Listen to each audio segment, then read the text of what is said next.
Although the presidents came from differing social backgrounds, they all reflect a lifetime of character traits, of virtue, determination, honesty, and dignity. It was through their struggles to form this nation.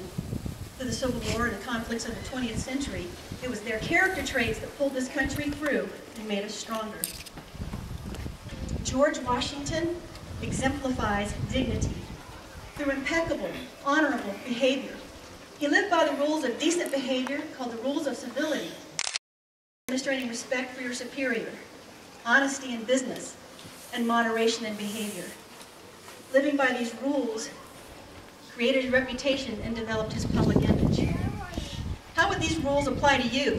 Have you developed your public image with one of honesty or of misbehavior? One of my favorite rules, and a rule that applies to us all, is rule number 110. Labor to keep alive in your heart that little spark of celestial fire called conscience. Jefferson once said of Washington that his integrity was the most pure, his justice the most inflexible I have ever known. No motives of interest, family influence, friendship, or hatred being able to bias his decision. Washington's relationships with friends and society show us his private thoughts, which describe a virtuous heart.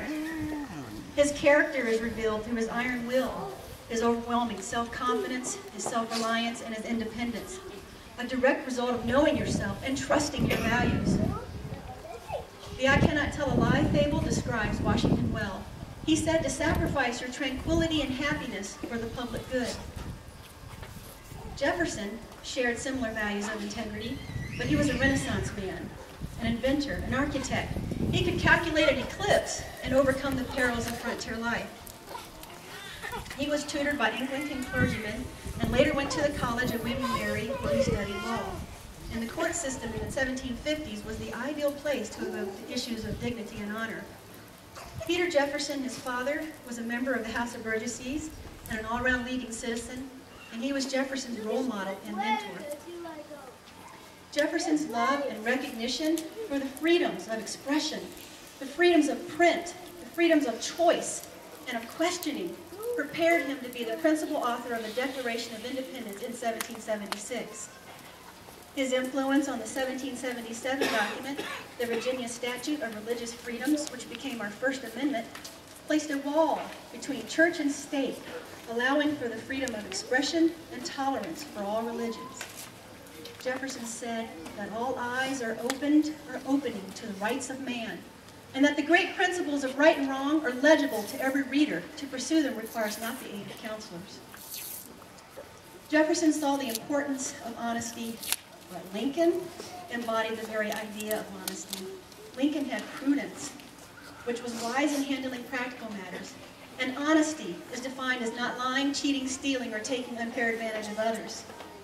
Lincoln was born in a one-room log cabin in Kentucky and could not trace his Quaker ancestors past his grandparents. He attended a Baptist church that had high moral standards of no dancing, drinking, or slavery. He had a really good sense of humor. He could stand up on a stump and repeat the Sunday sermons without missing an inflection. He could keep audiences in stitches for hours. He could poke fun at himself. One of his favorite stories to tell was about the horsefly. Of course, Lincoln had long legs, and the saddle had long stirrups to hold his feet. The horsefly was buzzing around, and the horsetail was swapping it back and forth, trying to get at it, and it finally landed up underneath the belly of the horse. Well, the horse took the leg and tried to kick it off, but it got stuck in the stirrup. Lincoln said, "If you're getting on, I'm getting off." How many people here have heard the expression, finders keepers, losers weepers? Yeah. Have you ever found money and tried to return it? Nope. No, ma'am. Well, Lincoln did.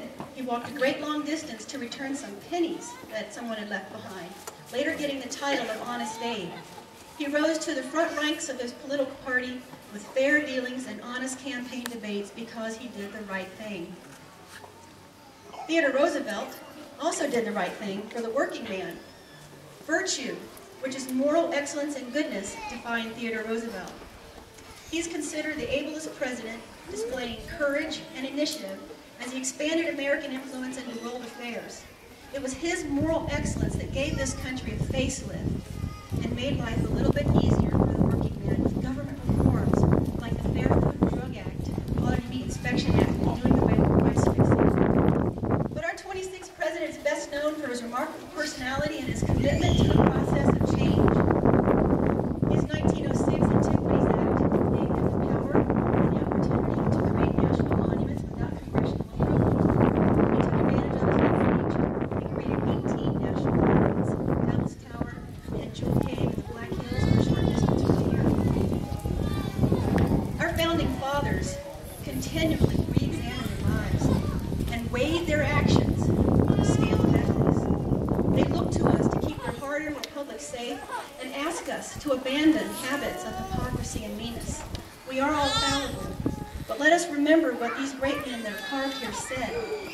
The sin of ethics exclusion, meaning that Washington considered it a sin to exclude good values from this government. So what can we do to help this country, which is still evolving? We can be more honest in our community and with each other. We don't have to sacrifice our tranquility and happiness like Washington did, but we can initiate productive conversations that question our morals. So let's keep this country going with good values, because isn't integrity a small price to pay for the gifts that our founding fathers gave us? Let's salute our national icon in a historic way. Here's your opportunity to express the gratitude you feel for the four presidents and their accomplishments. The salute in the 1700s was a simple hip hip huzzah. When I say hip hip, you say huzzah. Want to give it a try? You ready? Here we go. Hip hip. Protect the dream.